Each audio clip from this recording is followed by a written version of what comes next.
दिग्विजय सिंह ने ट्वीट करके पहले भी अपनी बात को सही किया, उन्होंने वीडियो के जरिए, और इस वक्त भी जब आप मुझसे बहस करके देश को समझाने की कोशिश कर रहे हैं कि ये स्टैंड नहीं है, वो कह रहे हैं मेरा सवाल मोदी सरकार से है।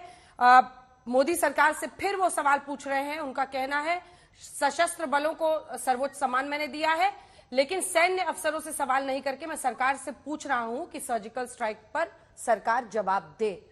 तो ये कैसे डैमेज कंट्रोल होगा सर? वो तो लगे हुए हैं। राहुल गांधी जी ने अपनी प्रेस कॉन्फ्रेंस में साफ कहा कि हमारे यहाँ फासिज्म नहीं है, हमारे यहाँ निजी क्षमताओं में अपने मंतव्यों को, अपने मतों को रखने का अधिकार है। अंजना जी, हमारे यहाँ के नेता इस दबाव में नहीं है जो भारतीय जनता पार्टी में आज होता है कि एक वक्तव्य देने पर मंत्रिमंडल से ही बाहर आदमी को रास्ता दिखा दें। हमारे यहाँ पर आंतरिक प्रजातंत्र है, लेकिन पार्टी एज ए होल हमारा जो स्टेटमेंट है वो जयराम रमेश जी ने रखा है, वो राहुल गांधी जी ने अपनी प्रेस कॉन्फ्रेंस में स्पष्ट रूप से परिलक्षित किया है। हमने आपको प्रमाण दिए हैं हमारी सर्जिकल स्ट्राइक के, लेकिन हाँ, जो देश के सामरिक दृष्टिकोण से महत्व के सवाल हैं वो हम भारतीय जनता पार्टी से लगातार पूछते रहेंगे। हम पूछते रहेंगे कि चीन की सेना 2000 स्क्वायर किलोमीटर भारत में अंदर आकर बैठी है। कोंचोक स्टैंजी जो वहां के मंत्री हैं लद्दाख के, वो कह रहे हैं कि पेट्रोलिंग पॉइंट 16 जो 50 वर्षों थी वहां पर बफर जोन नया बना दिया।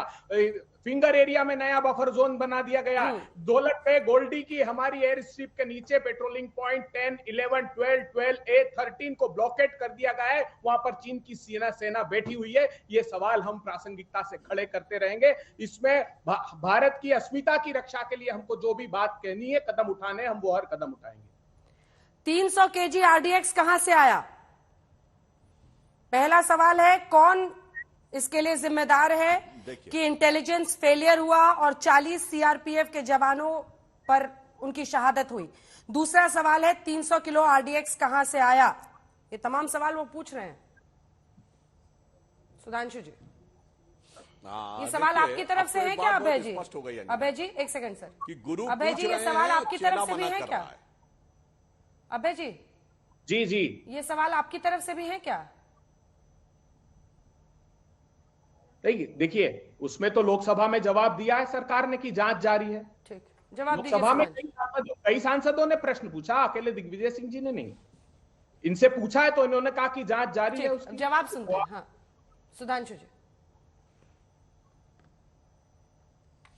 देखिए, दिग्विजय सिंह जी ने दिखा दिया कि वो गुरु हैं और संयोजक हैं, चेले की बात मानने को तैयार नहीं है। चेले ने ये दिखाने की कोशिश की, यानी राहुल गांधी जी ने, क्योंकि वो दिग्विजय सिंह जी राहुल गांधी जी के राजनीतिक गुरु माने जाते हैं, तो चेले ने दिखाने की कोशिश की कि गुरु गुड़े रह गए, चेला शक्कर हो गए। मगर गुरु ने भी दिखा दिया कि वो गुरु नहीं, गुरु घंटाल हैं। आखिर में उन्होंने ये दिखाया कि गुरु तो गुरु ही है, मैं तो अपनी बात पे कायम रहूंगा। भाई तुझको जितना जोर लगाना है लगा ले। यानी इसका अर्थ साफ हो गया कि कांग्रेस की जो वास्तविक नीति है, ये मुखौटा लगाकर आकर अभय जी कुछ भी कहें, मगर जो हकीकत है वो तो उनके राजनीतिक गुरु और यात्रा के संयोजक के मुंह से बार बार निकल रही है। अब एक टेक्निकल बात पूछता हूं। इन्होंने कहा सेना के पूर्व अधिकारियों ने उसकी डेट बताई। अभय जी, अब ये बिल्कुल एब्सोल्यूट टेक्निकल बात है। आपकी सरकार यह दावा करती है उस जमाने में अगर सर्जिकल स्ट्राइक हुई तो वो सर्जिकल स्ट्राइक गोपनीय थी या नहीं? यदि वह गोपनीय नहीं थी तो आपने बताया क्यों? और अगर आपकी सरकार का निर्णय था कि वो ऑपरेशन गोपनीय था, तो क्या इन अधिकारियों के ऊपर गोपनीयता भंग करने का आरोप लगता है कि नहीं? अब आप ये स्टैंड क्लियर करके अपना टेक्निकल जवाब दे दीजिए। देखिए सुधांशु जी, आप ये बात जानते हैं भली भांति, आप तो एक लोकसभा के सांसद, राज्यसभा के सदस्य भी हैं, कि समय सीमा होती गोपनीयता की। उस तत्कालीन परिस्थितियों में अगर सरकार को ये लगता है कि इन तथ्यों को सामने नहीं आना चाहिए तो नहीं आया, और जिम्मेदार सेना के अधिकारी उन पर सवाल मत खड़ा कीजिए आप। मैं तो आपको वो वीडियोस भी शेयर कर दूंगा जो उन्होंने टेलीविजन पर और आज तक पर भी इंटरव्यू दिए हैं। इसलिए उनकी प्रतिबद्धता पर, देश के प्रति उनके समर्पण पर सवाल मत खड़ा कीजिए। मैं ये आरोप लगाना नहीं चाहता आप पर कि आपने राष्ट्रद्रोह, जैसे आप हम पर आरोप लगाते हैं, लेकिन देश की अस्मिता, राष्ट्र की सुरक्षा के संदर्भित विषय पर सवाल अगर 1962 से पूछे जाते रहे हैं तो वो पूछना चाहिए।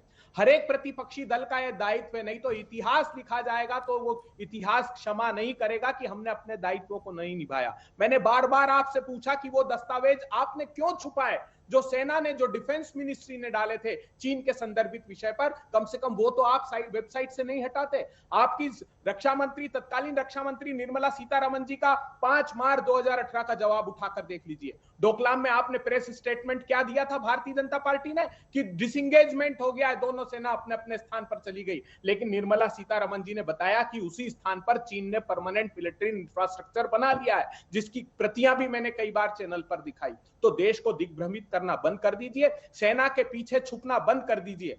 पूरे शौर्य के साथ हमारी सेना लड़ती है, लेकिन जो शिद्दत देश के अस्मिताओं के लिए, देश की सीमा की रक्षा के लिए भारतीय जनता पार्टी की सरकार को दिखानी चाहिए, वो प्रदर्शित नहीं करती। अनर्गल आरोप लगाना बंद कर दीजिए। सिर्फ दिग्विजय सिंह जी ने ही नहीं, कई लोकसभा सदस्यों ने ये सवाल सदन में पूछे, जिसका जवाब आज तक भी आपने संतुष्टिपूर्ण जवाब नहीं दिया।